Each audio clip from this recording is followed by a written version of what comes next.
Alright, this video is a response to the Blunty 3000 video, The Arrogance of Vloggers. If you haven't seen it, go check it out, watch it, come back to this video so you know what the hell I'm talking about. But basically, it was a video in which Blunty was talking about some things that some other YouTubers had said, kind of lamenting what they called the passing of the golden age of YouTube.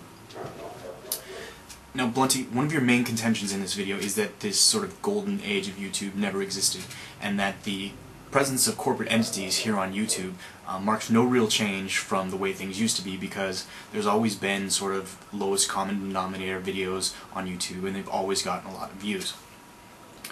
And that's true to a degree, but I think you're missing something really vital. If we go back and we look at the beginnings of YouTube, YouTube was never the only place on the internet where you could find, booty shaking videos or music videos or, TV shows that have been uploaded. And it was never even the only place where you could find user-generated content. So what made YouTube special? What made YouTube a site that Google would eventually want to buy for like $11 billion or whatever it was? YouTube became really popular, and I think the main reason that it became so popular is that, mostly as a result of sort of the infrastructure of the site, and I think mainly the presence and the prominence of the comments and video response features, people began interacting on YouTube in a way that was unprecedented on a video sharing site like this. People were not only just referring to each other's videos, but they were commenting directly to each other about their videos. They were starting dialogues through video responses with each other, and we came to the point where this thing that we call the YouTube community was created. And so what we've got to understand when we're talking about YouTube is that there's two different kinds of people that watch videos on YouTube. There's the casual viewer who goes on and searches for music videos and the like, and then there's people who are part of the YouTube community. And you say that because there's always been this sort of dynamic, this sort of two sides of YouTube, that there really was no golden age of YouTube, because be it videos that were uploaded in violation of copyright, or videos that were uploaded by the copyright holder, it amounts to the same thing, which isn't accurate, because there's a difference. When these videos were being put up by people in violation of copyright, or just putting up stupid little booty dance videos, all these videos that appeal to the casual YouTube user, they weren't heavily promoted by YouTube.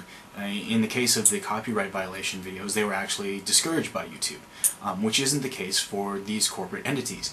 They're getting promoted in the promoted videos side. They're getting to take over the homepage features, and so they're getting a huge amount of promotion from YouTube itself. So what's happening is people that are making videos, video makers from the YouTube community, are getting more and more marginalized. It's getting harder and harder for them to promote their videos because they're having to compete with these corporate entities whose videos not only are already going to get a lot of views because people from the outside world know about this stuff and search for this stuff, but it's also getting heavily pushed by YouTube, and therefore it's getting harder and harder for the average no budget bedroom video maker to compete.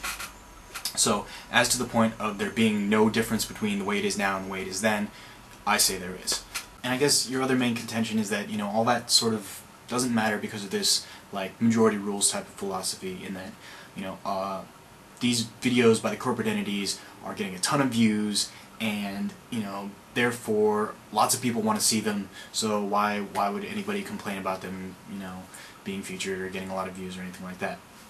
But the thing is, all these videos that appeal to the casual YouTube user, the copyrighted material, the corporate entities, the booty shaking dances, all of that stuff, at the end of the day, they're never going to be anything more than videos. The stuff that comes out of the YouTube community is something that transfers over into people's lives. People get to know each other through the YouTube community. People become friends through the YouTube community. As you know well, some people even develop relationships through the YouTube community. And that's why people are saying that the things that come out of the YouTube community deserve to get seen. Because that's what made YouTube special. That's what made YouTube unique. That's what made YouTube successful in large part. That's what attracted me to the site, and I know countless others. And it's kind of disheartening to a lot of us to see this huge push that these corporate entities are getting from YouTube, because it feels a little bit like we're getting marginalized, and YouTube's turning their back on us because we don't fit into their business plan anymore. And we're not stupid. You know, we understand why this is happening. We understand that YouTube is a business, but that doesn't mean that we don't have the right to think that it would be better another way. And it certainly doesn't make us arrogant for wishing that it was another way. So Blunty, I guess the problem that I had with what you said in your video is that you're sort of looking at this whole thing from this one box, from this one paradigm of you know, whatever gets the most views on YouTube is the best video, Darwinian survival of the fittest kind of outlook. And, you know, I'm not saying that there's no merit to that line of thinking. I'm not saying that it's wrong.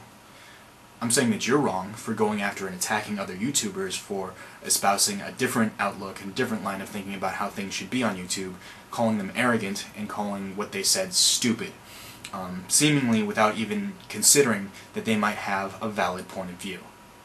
That is arrogant. Who am I?